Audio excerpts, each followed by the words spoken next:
Bien-aimés dans le Seigneur, je vous salue au nom précieux de notre Seigneur et Sauveur Jésus-Christ, l'unique Maître et l'incomparable Dieu que nous avons. Merci à tous ceux qui suivent nos vidéos et qui, par la grâce de Dieu, commencent à voir les écailles tomber de leurs yeux. Par la grâce de Dieu, merci infiniment. Nous remercions le Seigneur Jésus. Aujourd'hui, nous avons le témoignage de la sœur Sophie. Elle est en Afrique et elle va donner son témoignage.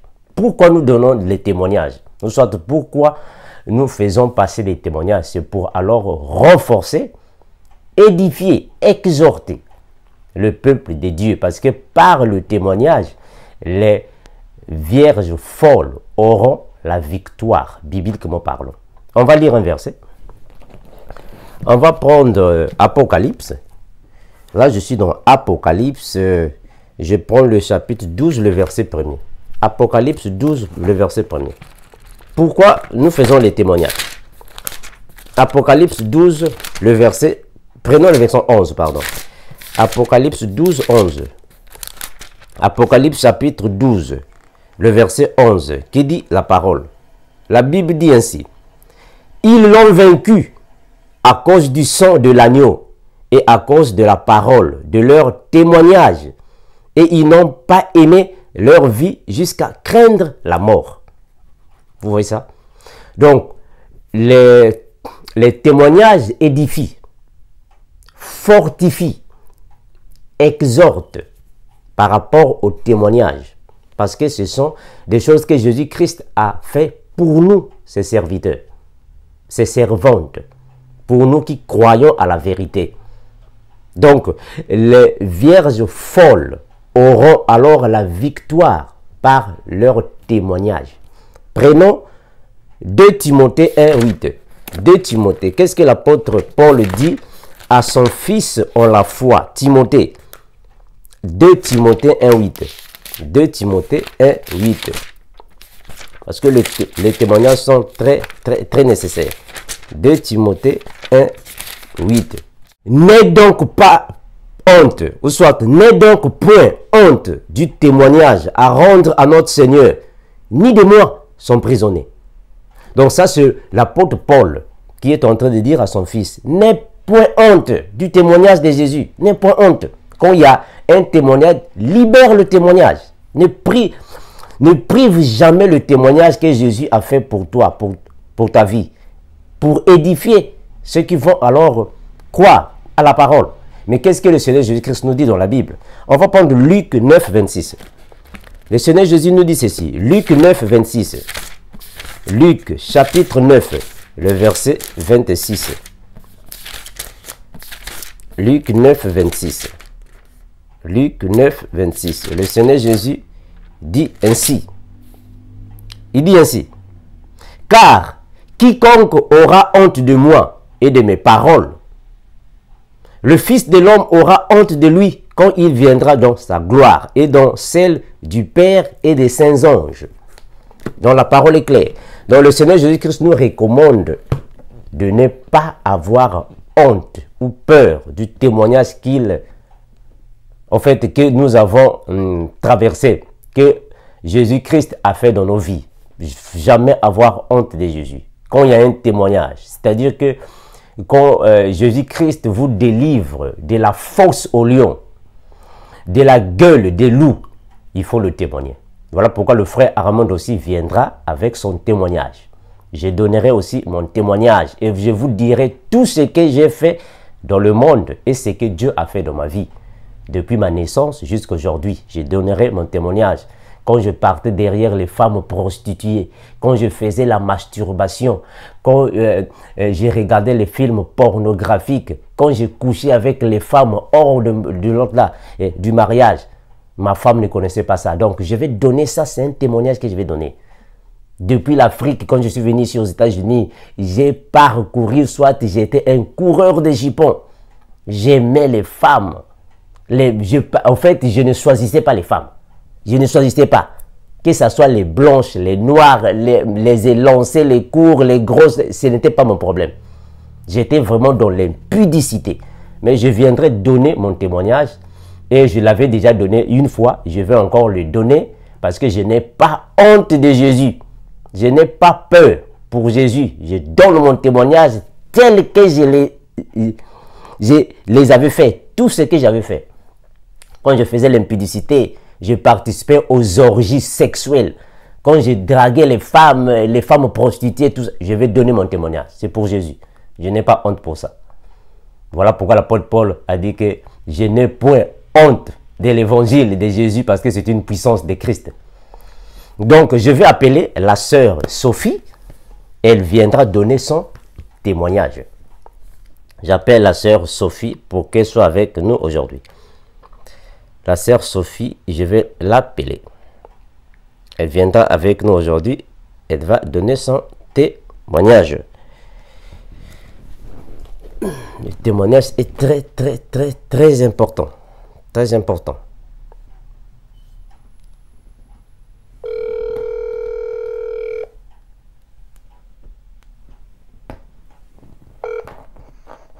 Allô?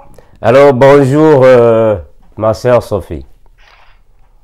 Oui, bonjour frère Armando. Bonjour. Merci. Comment ça va, ma sœur? Ça va, Dieu merci. Gloire à Jésus. Donc, ma sœur Sophie, je suis ici sur le plateau. L'église va t'écouter. Je te laisse la parole pour que tu puisses t'exprimer. Mais premièrement, j'aimerais que nous puissions prier pour que Dieu nous protège parce que tu sais, dans nos témoignages, il y a beaucoup de choses que nous disons que l'ennemi n'est toujours pas content. On va prier pour que Dieu nous protège. Ça va? Oui, prions. Prions au nom de Jésus. Seigneur Jésus, nous te remercions. Merci infiniment de ce que tu protèges tes enfants, tu nous gardes. Ta servante, ta fille est ici pour donner son témoignage afin que l'Église puisse l'écouter. C'est pour ta gloire, Seigneur Jésus, parce que tu l'as sauvée de là où elle était. Nous te remercions, Seigneur Jésus. Protège-la, protège-moi, protège tous ceux qui vont écouter ce témoignage parce qu'il y aura beaucoup d'attaques. Il y aura, Seigneur Jésus, beaucoup de menaces. Mais en toi, nous n'avons pas peur, nous n'avons pas honte. Parce que tu es le maître de toutes choses. Et tu domines sur toutes choses, Seigneur Jésus. Merci infiniment. Parce qu'il n'y a que toi qui gères tous les temps et toutes les circonstances. Tu as piétiné les autorités, les puissances. Toutes choses, Seigneur Jésus-Christ, est au-dessous de tes pieds. Et nous avons toi comme garantie dans notre vie. Merci infiniment. Ton puissant nom, nous avons ainsi prié et nous disons Amen. Gloire à Jésus. Ma sœur Sophie, je te laisse le temps, tu te présentes à l'église, puis tu donnes ton témoignage. Nous t'écoutons. Merci frère Armando. Shalom mes bien-aimés. Je bénis le Seigneur qui me donne ce canal de pouvoir partager avec vous mes quelques témoignages. Je suis votre sœur Sophie du Tchad. Je bénis le Seigneur pour tout ce qu'il est en train de faire dans ma vie. En 2015, où je menais une vie de désordre. Mais Dieu, dans sa souveraineté, il a commencé à se révéler en moi dans les rêves. Mon premier rêve, Dieu m'a conduit dans une grande chambre. Il m'a montré des malades couchés, tout autour. Et il me dit, engage-toi pour eux. J'ai ouvert les yeux, je n'ai rien compris. Quelques jours après, je fais encore un autre rêve. Je me retrouvais dans la concession. Étant avec mes deux frères, je levais les yeux, je voyais une couronne toute brillante qui descendait du ciel. Et je disais à mes frères, regardez, ça c'est pour vous. Ils me disent, non, ça c'est pour toi. Et tout en parlant, la couronne est venue se poser sur ma tête. Malgré que j'ai cette révélation, je ne comprenais rien du tout. Pour moi, ce ne sont que des simples rêves et tout. Je continuais. Et dans ma vie de désobéissance, j'aimais aller dans les boîtes de nuit, j'aimais parcourir les hommes et tout. Je venais à l'église, mais c'était juste pour la conformité, c'est juste pour me faire voir que voilà, moi aussi, je viens à l'église. Un dimanche, en plein culte, le Saint-Esprit m'a poussé à prophétiser. Et en prophétisant, anciens de l'été se sont levés pour venir me boucher, me fermer la bouche. Et des pasteurs, l'esprit l'a poussé pour venir s'interposer entre eux et moi pour que je puisse libérer le message que Dieu a mis en moi pour son église. Après cela, je venais à l'église, mais je n'étais plus chaude comme avant. Quelques semaines après ma prophétie, Dieu a commencé à me débrouiller. Je commençais à laisser les perruques, à me raser les sourcils, à laisser tomber les pantalons, à laisser tomber ma dépigmentation et tout. Voilà, il y a une photo que notre frère Armando va afficher là pour que vous puissiez vérifier effectivement mon état d'avant. Donc, j'aimais cette vie. Hein. On organisait même des invitations dans les boîtes de nuit et tout. Et c'était cette vie-là qui me plaisait. Donc, arrivé maintenant en 2020, vers fin 2019, c'était cette dernière date où Dieu, dans sa souveraineté, me dit de quitter l'église bâtiment. Je ne comprenais rien du tout. Je n'avais plus cette envie de me rendre à l'église bâtiment. Hein. Les gens commençaient déjà à me poser mille et une questions. Pourquoi on ne te voit plus à l'église? Ma question, c'est de leur dire non, je persévère à la maison. Après, j'ai commencé à demander à Dieu de me montrer effectivement l'état d'âme de mon église, et Dieu l'a fait. Dieu m'a montré l'intérieur de cette église qui était poussiéreuse. La poussière s'était entassée comme une église qui était abandonnée des siècles. Hein, Et quand j'ai ouvert les yeux, j'ai dit, ah Seigneur, merci de m'avoir révélé l'état d'âme de mon église d'appartenance. Je continuais. Et quelques mois plus tard, une maman qui m'invite dans leur église. Je viens là-bas. Alors, une fois rentrée, je demande à Dieu, ah Dieu, c'est dans cette église que tu voudras que je vienne persévérer avec tes enfants. Révèle-moi. Dieu l'a fait. Au lieu que Dieu me montre l'état d'âme de cette église, il me montre plutôt l'état d'âme de ce pasteur. Et dans cette révélation, Dieu me montrait le pasteur en train de toucher les seins des filles de cette église. Et quand j'ai ouvert les yeux, j'ai dit, Seigneur, que la gloire te revienne. Je continuais toujours, j'ai dit, ah Seigneur, je vais toujours continuer à rester à la maison comme ça. Un jour, Dieu me dit, ne sois pas pressé. Moi-même, je vais te conduire vers un pâturage où on va te paître avec sagesse et intelligence. J'ai dit, gloire à toi, Seigneur. Je continue toujours à persévérer en attendant que Dieu me montre l'église dans laquelle j'irai persévérer avec mes frères. Dans une semaine, deux de mes grands frères, le premier m'avait intercepté un mardi pour me dire, toi, il faut venir à l'église le dimanche prochain. J'ai dit, d'accord, si Dieu le veut, je viendrai. Et le samedi de cette même semaine, le deuxième me reparle encore, j'accepte. Maintenant, le dimanche matin, très tôt quand je me lève, je voudrais chauffer de l'eau, me débarbouiller avant de m'y rendre. Quand je déposais l'eau au feu, l'esprit me dit, va lire dans Zacharie, le chapitre 2, le verset 1 jusqu'à 13, tout le chapitre du livre Zacharie. Je cours dans la chambre, je prends ma Bible. Et quand j'ai ouvert, j'ai commencé à lire. J'ai dit, Seigneur, pardonne-moi, j'ai compris. Je te rends gloire, merci Seigneur. Et je lui ai dit merci. Et j'ai annulé mon projet de m'y rendre à l'église. Les jours qu'on passe et en août 2020, je tombe sur la chaîne du frère William. Quand je suis tombée sur sa chaîne, j'ai dit, ah Seigneur, merci de me révéler cette chaîne. Je suivais les enseignements, les témoignages, et tout en suivant, je me posais la question, ah Seigneur, est-ce que moi aussi j'aurai un témoignage comme les autres? Seigneur, est-ce que moi aussi je peux vivre ce que le frère William est en train de vivre maintenant avec toi? Sans vous mentir, j'enviais le frère William. J'enviais le frère William et comme je l'ai découvert en août et en septembre de 2020, l'Esprit Saint me visite dans mon lieu de travail. J'étais toute seule au bureau et j'étais là assise. Du coup, j'ai senti quelqu'un venir m'introduire un fil électrique par la tête et je recevais la décharge sur tout mon corps. Mes frères je voyais la fumée même se dégager de mon corps. J'ai dit, ah Seigneur, qu'est-ce qui ne va pas? Sauve-moi, qu'est-ce qui ne va pas?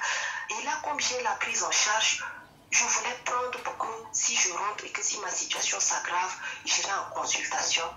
L'Esprit Saint me dit, remets la prise en charge en place. Tu n'iras pas à l'hôpital.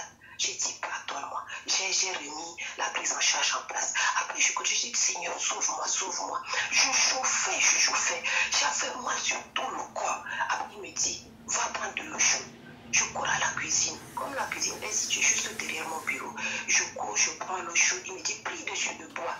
Chose faite. Dès que je finis de boire, la douleur et tout ce que je ressentais, maintenant, une fois rentré, c'est en ce moment que ça va reprendre de plus belle. J'étais rentrée, je me suis déshabillée et tout, je me suis changée. J'étais couchée là sur la natte, ça y est. Je me voyais mourir à petit feu. Je sentais à partir de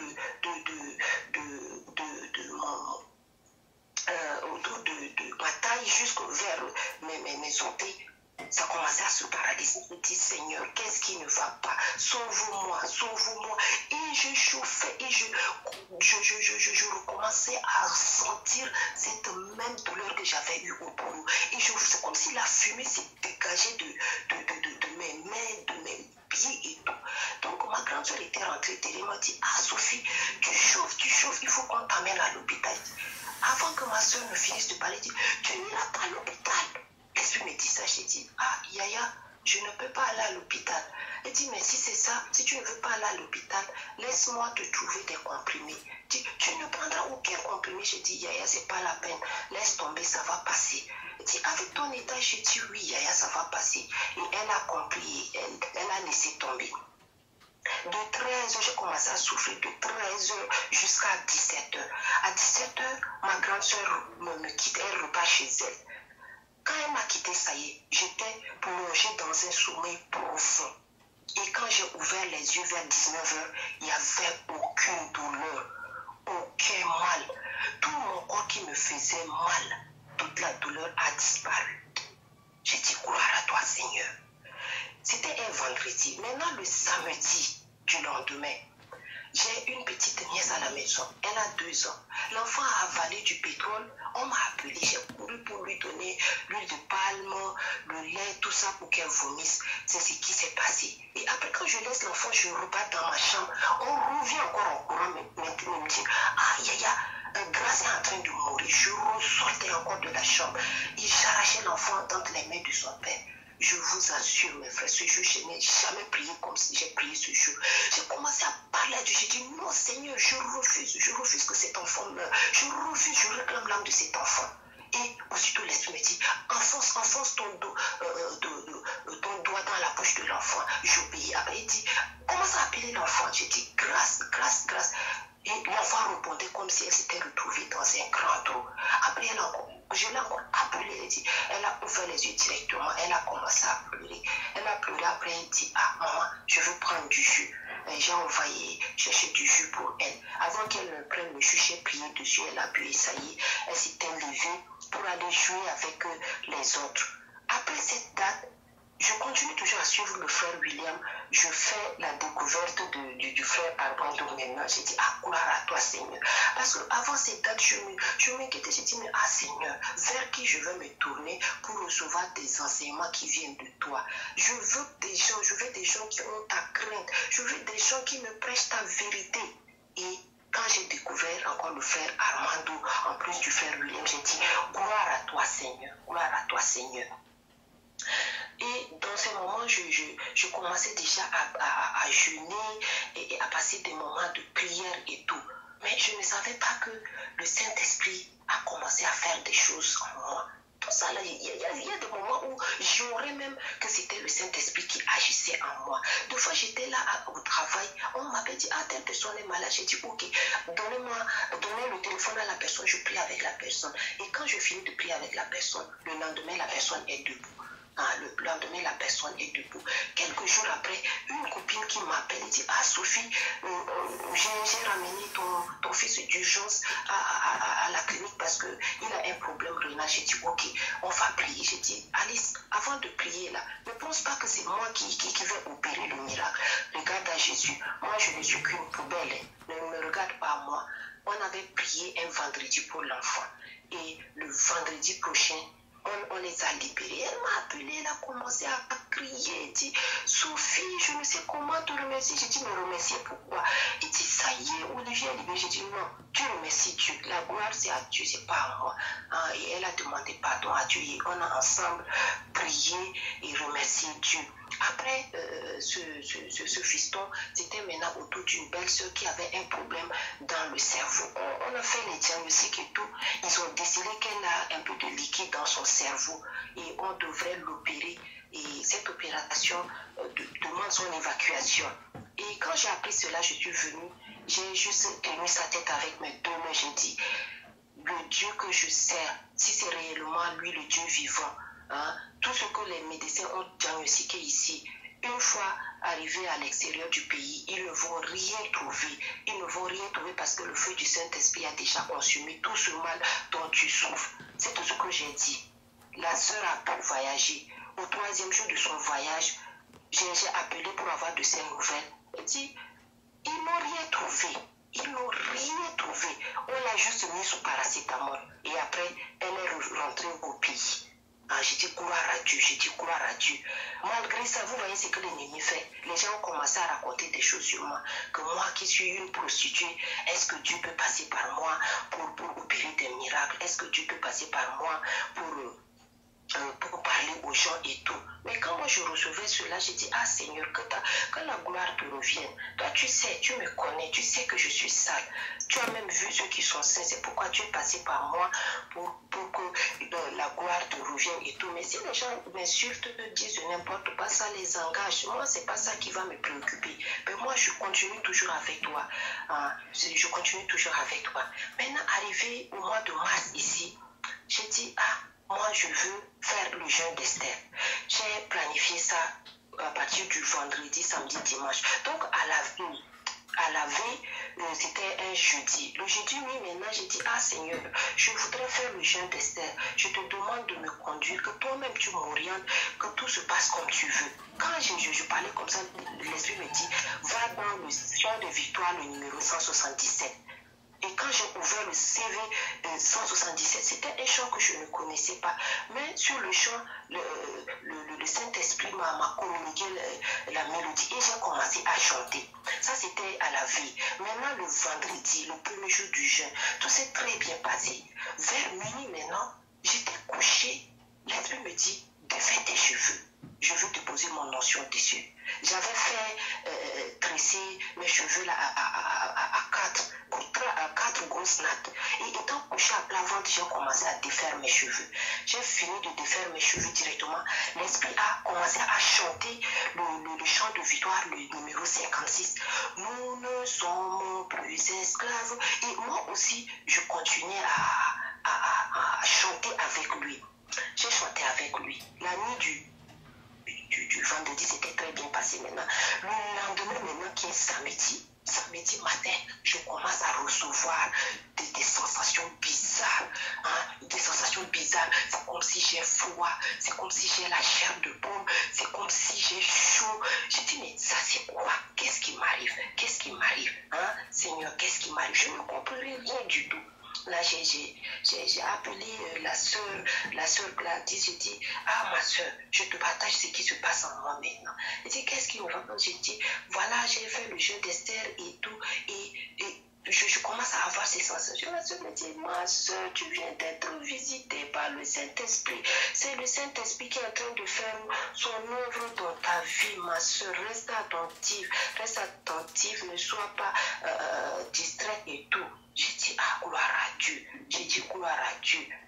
Seigneur, que ta volonté se fasse dans ma vie. Moi, je ne suis rien. Tu m'as vu dans ma saluté. Hein? Tu m'as vu dans ma saleté et tu as mis la main sur moi, que je fasse mon travail, Seigneur. Tout ce que je te demande, enlève de moi l'orgueil, Seigneur. L'orgueil, c'est ce qui nous tue. Père, je te demande l'humilité. Donne-moi la sagesse, Seigneur. Que chaque fois qu'il y a quelque chose, que ce soit toi qui m'ordonne de le faire, que je ne fasse pas les choses de moi-même. Frère Armando, actuellement où je suis en train de vous parler, je ressens encore la même chose qui reprend encore. Et surtout mes deux mains là, j'ai des fourmillements, ça dégage de la chaleur et tout. Hein, ça dégage de la chaleur et tout. Je dis, gloire à toi. Et depuis le 11 mars, le jour où j'ai fait le jeûne d'Esther, il y a des cas de maladie. Quand on m'appelle, je viens, je prie. Aujourd'hui, demain, la personne est debout. Aujourd'hui, demain, la personne est debout. Et voilà, gloire à Jésus. Je reste comme ça. Je ne dors même pas. Je suis éveillée, mais l'esprit m'ouvre les yeux. Hein? J'ai vu une cousine là, avec la queue des poisons. Je ne dormais pas. Je ne dormais pas. Et quand l'esprit me dit, dis à la personne, je le fais, mais quand il ne me dit pas, je ne dis pas aussi. Je me dis, Seigneur, tu m'as vu dans ma saleté et c'est dans cette saleté-là que tu m'as prise, Seigneur, pour m'utiliser. Que la gloire te revienne. Que la gloire te revienne, Seigneur. Père, ce que moi je te demande, c'est d'enlever l'orgueil de moi. C'est l'orgueil qui nous tue, Seigneur. Mais remplis-moi de ta sagesse, de ton humilité, Père. J'ai besoin de ton humilité, de ta sagesse pour grandir, Seigneur. Pour grandir et, Seigneur, pour faire tout ce que tu me confies de faire, Seigneur, Père. Avant toute chose, que ce soit toi qui m'oriente, que je ne fasse pas les choses de moi-même, Seigneur. Père, que la gloire te revienne. Que la gloire te revienne, que toute la gloire te revienne, Seigneur. Et je te bénis, je te salmodie, Seigneur, parce que tu mérites cela. Donc, frère, vous voyez, tout ce que Dieu a fait pour moi, je ne le mérite pas. Je ne le mérite pas. Mais c'est sa grâce, c'est son amour. Et aussi, il a vu la disponibilité de mon cœur. Il a vu la disponibilité de mon cœur. C'est pourquoi il a mis la main sur moi. Il a mis la main sur moi. Dieu est souverain. Il peut utiliser qui il veut. Il peut utiliser qui il veut. Faites-lui confiance. Faites-lui confiance. Quand vous vous ouvrez réellement à Christ, il va le faire pour vous. Et ça va être toujours au-delà de votre entendement. Vous avez vu, moi-même, je m'inquiétais. Je me posais mille et une questions. Est-ce que, Seigneur, tu peux aussi faire en sorte que je sois comme frère William, je sois comme frère Armando, que je puisse aussi faire les choses qu'ils sont en train de faire et tout. Et vous avez vu ce que Dieu est en train de faire pour moi. Vous avez vu ce que le Seigneur est en train de faire pour moi. Je ne le mérite pas. Je ne le mérite pas, mais c'est sa grâce. Mais c'est sa grâce. Donc vous voyez mes frères et sœurs, jusqu'aujourd'hui, à l'heure où je suis en train de faire ce partage avec vous, je continue toujours de recevoir. Donc depuis le jour, depuis ce 11 mars où il m'a dit de défaire mes cheveux, qu'il va déposer son onction sur moi et tout, je ne peins même plus mes cheveux. Mes cheveux là sont restés comme ça. Je me lève le matin, j'attache le foulard, je viens au travail, je rentre. Je ne touche même pas mes cheveux. Même la pommade là, je n'applique pas. J'ai laissé les cheveux là comme ça. Comme lui m'a dit de faire là, moi aussi je laisse comme ça pour que lui-même il s'en occupe. Que lui-même il s'en occupe. Donc vous voyez, toutes les choses qui me tenaient à cœur, moi qui vous parle aujourd'hui, je ne pouvais même pas garder ne serait-ce que le tissage là, juste une semaine sur ma tête et tout. Mais voilà qu'aujourd'hui, sans boucle d'oreille, je ne porte même pas les pantalons. Je ne me maquille même pas. Pire encore, mes cheveux sont là. C'est plus d'une semaine que mes cheveux là sont là, sans même que je peigne, ni passer même la pommade dessus et tout. Vous avez vu. Je me sens bien comme ça. J'ai même la paix du cœur. Je ne me plains pas. Franchement, Dieu est merveilleux. Avec lui, c'est très bon. Avec lui, c'est très bon. Donc, soyez bénis, mes frères et sœurs, que Dieu aussi fasse pour vous ce qu'il est en train de faire pour moi. Dieu n'est pas limité. Il n'est pas limité. Il intervient toujours au bon moment. Il n'est jamais en retard.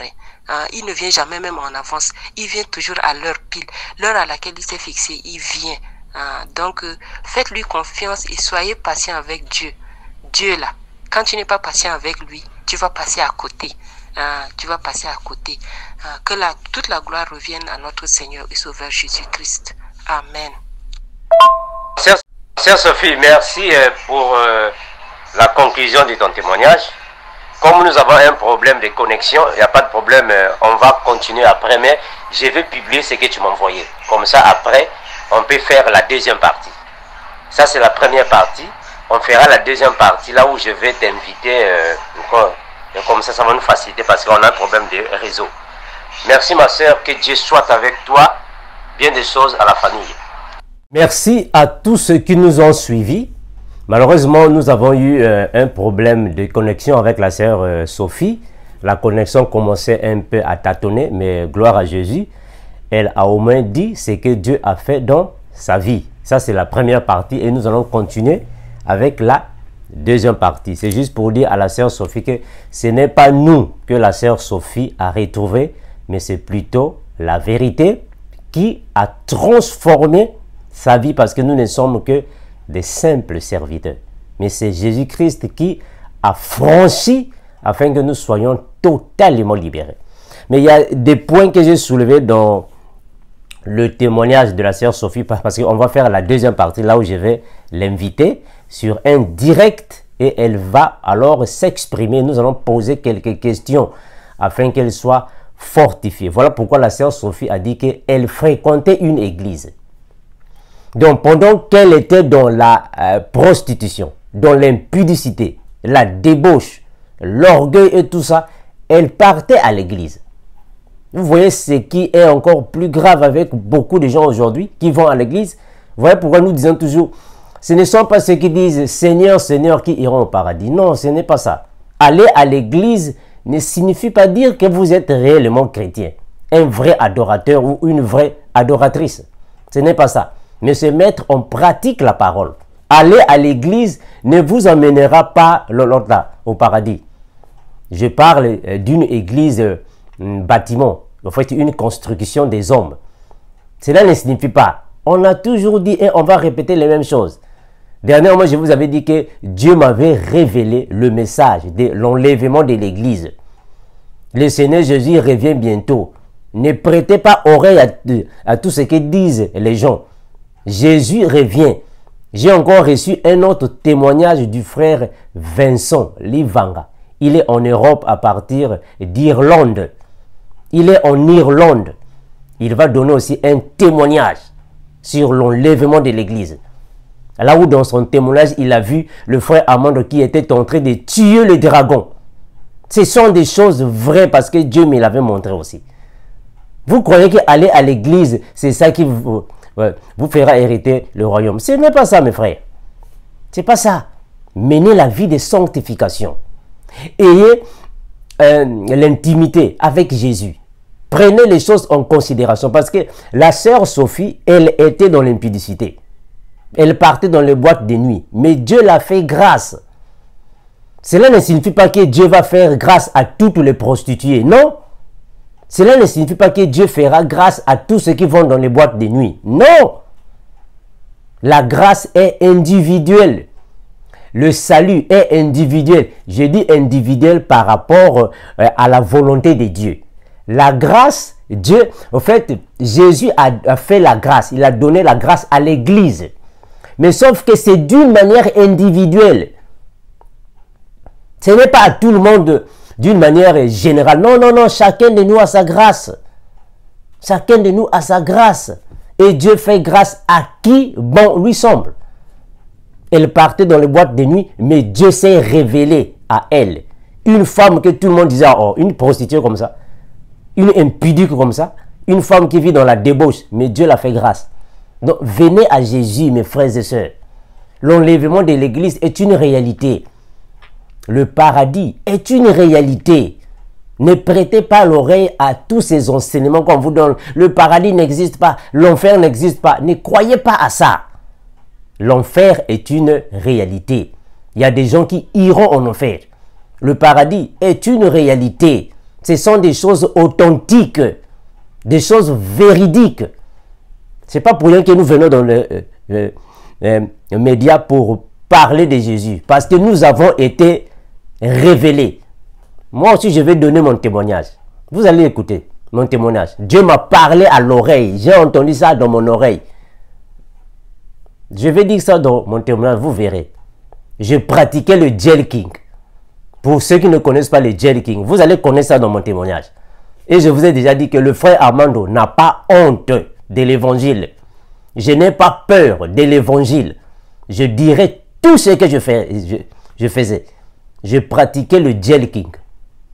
Tous ceux qui ne connaissent pas le jelking, soyez là. Attachez vos ceintures. Je venais avec mon témoignage. Et je vous dirai que dans mon témoignage, on levait les enfants. Quand le frère Armando va donner son témoignage, on levait les enfants. Restez seulement là, les adultes, les couples. Parce que je vais aller en profondeur de ce que je faisais.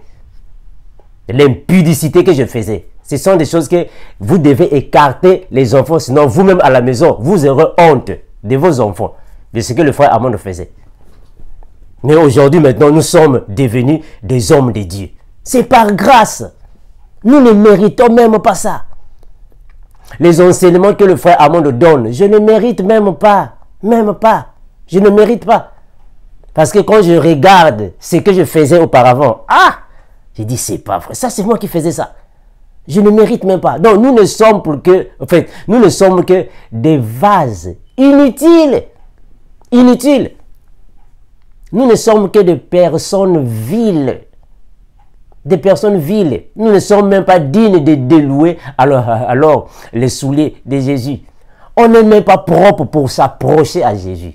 On a trop commis des lotas, des abominations. Mais par la grâce de Dieu, nous sommes ici. Par la miséricorde de Jésus, nous sommes ici. Maintenant, vous qui n'aimez pas Jésus, qui va vous faire la miséricorde? Mes frères et sœurs, qui va vous faire la miséricorde, vous qui n'aimez pas Jésus? Qui va vous faire la miséricorde? Vous qui êtes encore à l'autre là, avec Simon Kimbangu. Simon Kimbangu lui-même, il est mort. Il ne va pas vous faire la miséricorde, lui-même, il est mort. Vous qui êtes là avec, je sais pas, Mohamed, le prophète Mohamed et les musulmans. Lui-même, il est mort. Qui va vous faire la miséricorde? Venez à Jésus. Vous êtes là avec le prophète Kakou Philippe. Soit Philippe Kakou, soit Kakou Philippe. Un homme vil. Mes frères, c'est lui qui va vous faire, c'est lui qui va vous donner la miséricorde. Si lui-même il est né dans le péché, il a grandi dans le péché. Lui-même il a le péché adamique. Quelle miséricorde qu'il va vous faire? Lui-même il va mourir demain. Ce n'est qu'un être humain qui va mourir demain. Il est périssable. Venez à Jésus. Ne soyez pas des téméraires. Venez à Jésus. Vous irez en enfer gratuitement. Vous êtes là en train de suivre l'autre là. Le prophète William Branham. Lui-même, il est d'abord où? William Branham est où? Il est mort dans le tombeau pourri. C'est lui que vous suivez.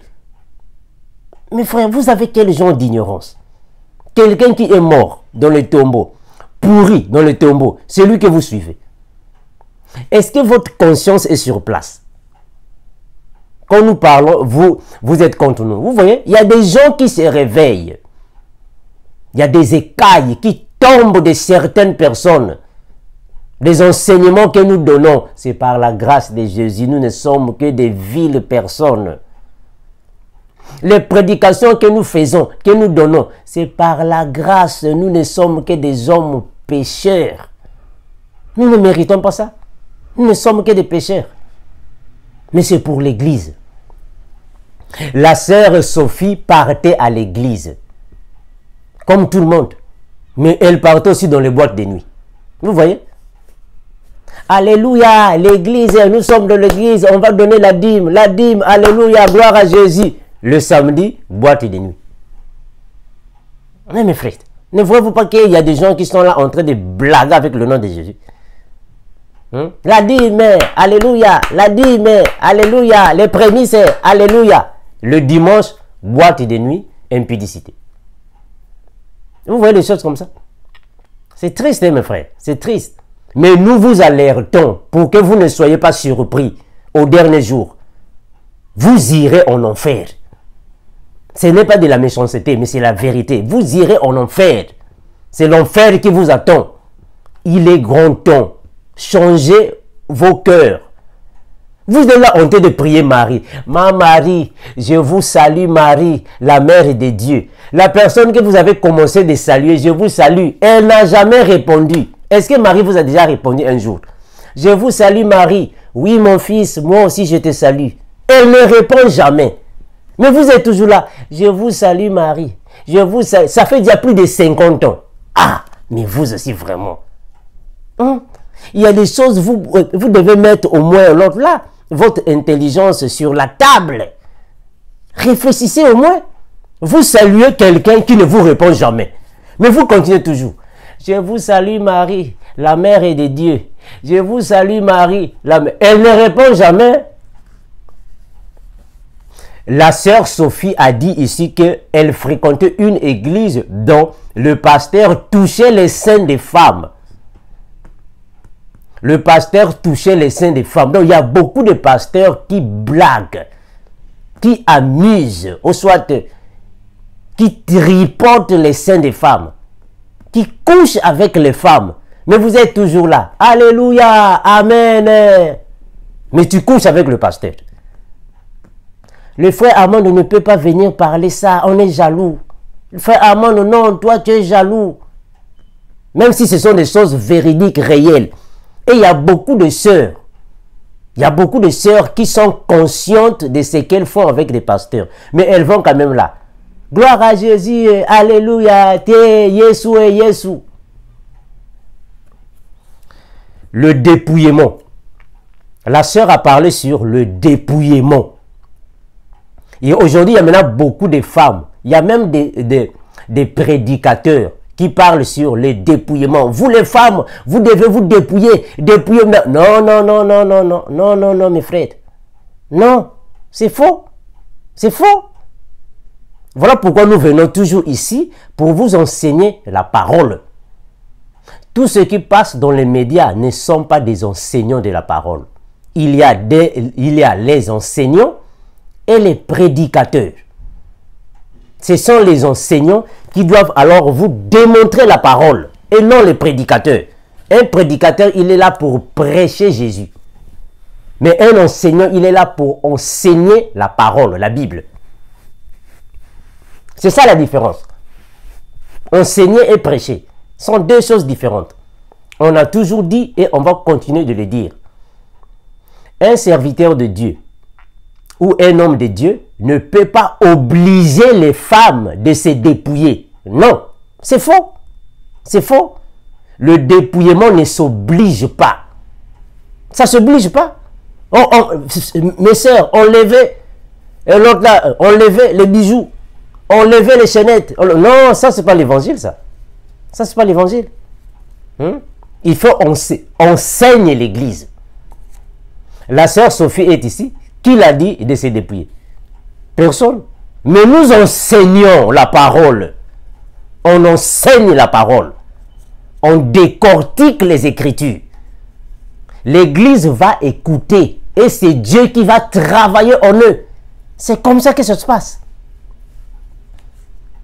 Moi, je ne peux jamais venir ici. Vous les sœurs, laissez les bijoux. Laissez les boucles d'oreilles. Vous les sœurs, vous irez en enfer. Laissez le maquillage. Non, non, non, non, non. Ça, c'est pas le frère Armand. Moi, je suis un enseignant. Je ne peux pas faire ça. Moi, je suis un docteur de la parole. Je ne peux pas le dire. Moi, je viens vous décortiquer la parole. C'est l'Esprit Saint qui va toucher vos cœurs afin que vous laissez. C'est comme ça.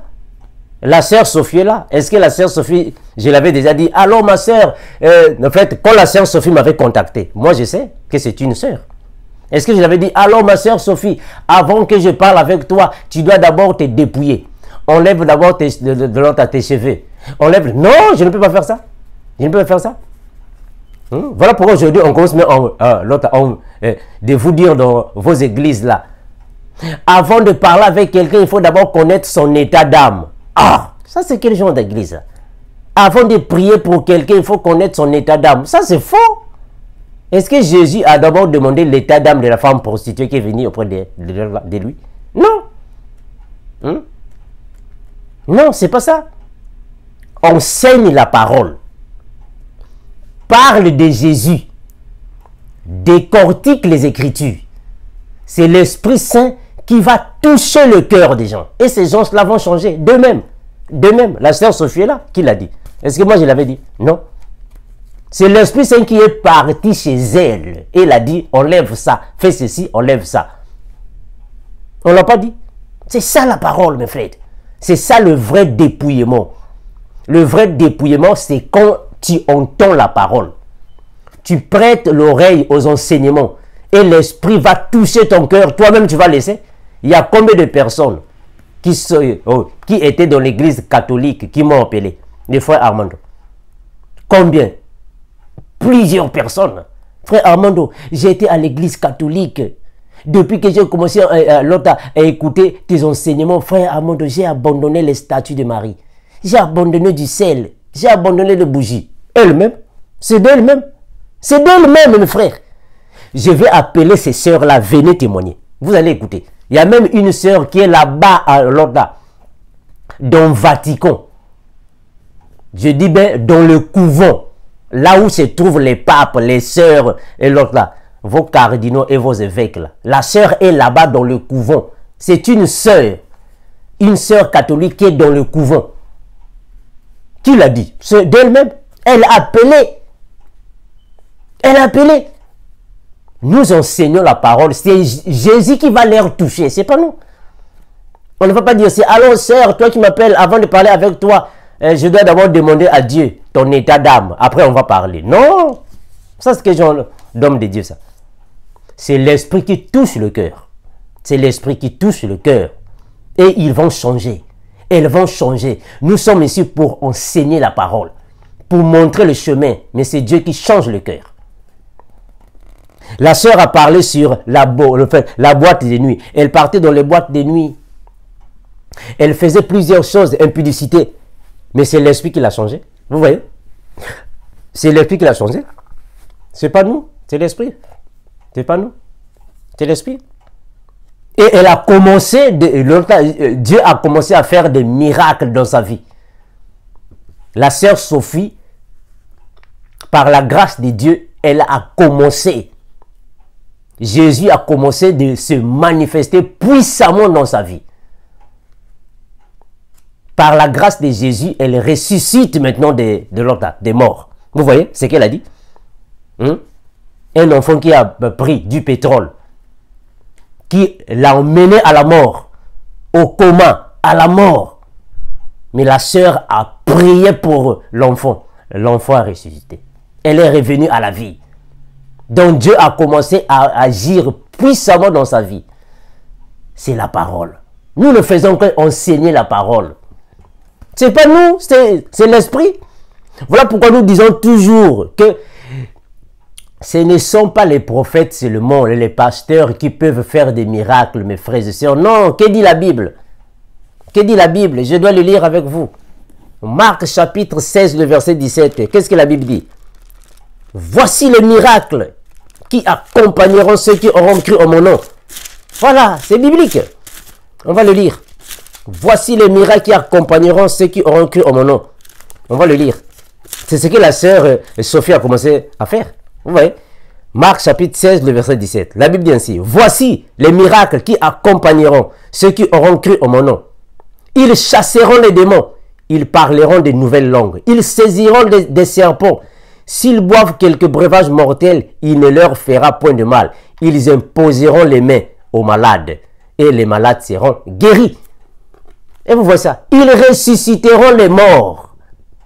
C'est biblique. Donc ne croyez pas seulement, il faut aller chez le pasteur. Pasteur, impose-moi les mains. On va vous poser les mains. Non, non, c'est pour tous les chrétiens. C'est pour tous les chrétiens. Tout chrétien qui marche en conformité de la parole, tout chrétien qui a reçu Jésus dans sa vie, tout chrétien qui est rempli de l'Esprit Saint, tout chrétien qui mène la vie de sanctification, il peut ressusciter les morts. Il peut imposer les mains sur les malades et les malades seront guéris. Tout chrétien, ce n'est pas seulement le pasteur. Il peut chasser les démons et et les démons fuiront. C'est tout chrétien. Ce n'est pas seulement le pasteur qui peut imposer les mains. Non, pour imposer les mains, il faut seulement aller au pasteur. Non, ce n'est pas seulement le pasteur. Non, tout chrétien peut imposer les mains. Tout chrétien. Tout chrétien peut imposer les mains. Tout chrétien peut faire des miracles. Tout chrétien peut chasser les démons. Quand je parle de tout chrétien, je fais allusion aux vrais adorateurs. Les chrétiens qui marchent selon la parole. En accord avec Hébreux chapitre 12, le verset 14. Recherchez la paix avec tous et la sanctification, sans laquelle personne ne verra le Seigneur. Donc tout chrétien qui marche dans la crainte de Dieu peut faire des miracles. Vous n'êtes pas obligé d'aller chez le pasteur, chez le prophète. Non, un prophète est un homme, une personne comme toi et moi. Un pasteur est une personne comme toi et moi. Celui qui est libéré, celui qui est affranchi par la parole de Jésus, ne peut pas être soumis, ne peut pas être esclave des prophètes et des pasteurs. Non! Tout chrétien est un serviteur de Dieu. Toute chrétienne est une servante de Dieu. Nous allons continuer de donner des enseignements afin que Dieu puisse toucher encore plus de cœurs. Et nous reviendrons, nous serons toujours là comme nous l'avons dit. Maranatha, le Seigneur Jésus revient bientôt. Merci et mes salutations à l'église de Jésus.